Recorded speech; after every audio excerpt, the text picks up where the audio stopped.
Christmas is the best holiday of the year. We always have a Christmas tree. We have to have a Christmas tree. I can't remember the last time we didn't have a Christmas tree. If we don't have a Christmas tree, it goes against everything that Christmas is. Without the tree, there's no Christmas. Without Christmas, what's the point of December? Sally doesn't want a Christmas tree this year. It's because she's a stickler and hates Christmas. In fact, I don't think she's ever even given me a good gift, which means she's a terrible person who hates Christmas. My name is Elisabeth Pond, and these are examples of fallacies in a speech, appeal to tradition and ad hominem, both of which decrease your credibility as a speaker and add a lot of unnecessary drama to your speech. LiteraryDevices.net states that a fallacy is an argument dependent upon an unsound or illogical contention. Appeal to tradition is a fallacy that attacks change. According to logicallyfallacies.com, traditions are often passed from generation to generation, with no other explanation besides, this is the way it has always been done, which is not a reason. It is an absence of reason. It appeals to the idea that change is a bad thing, and anything that changes tradition or goes against it is wrong. Like in the beginning of my speech, appeal to tradition focused on the importance of having a Christmas tree.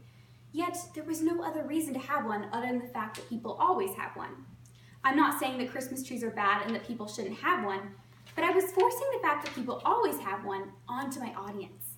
This is not a reasonable argument. It is based off of past opinions and beliefs that have been repeated for generations. People can avoid this fallacy by providing facts and other evidences other than just tradition. Ad hominem is known as an abusive fallacy. It attacks the person's character rather than the argument the person is making. According to LiteraryDevices.com, people use this fallacy as a tool to deceive their audience. Making such a blatant personal comment against somebody makes it hard for people to believe it isn't true.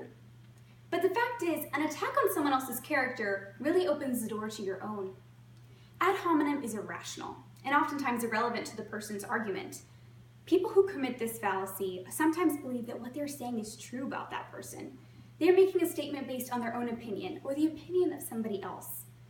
Not only this, but by publicly stating their opinion, they're leading their audience to believe that what they're saying is true about that person. The reality is, once people find out that their attack on that person was irrational and in fact a fallacy, their own reputation will be at risk. So how do we avoid fallacies?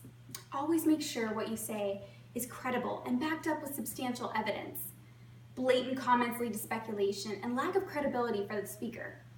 Not only that, ad hominem and appeal to tradition oftentimes add a lot of unnecessary drama to your speech. Your goal is to provide your audience with credible information that they can trust and you feel comfortable with them repeating. So be credible by avoiding fallacies and making it enjoyable for your audience to listen.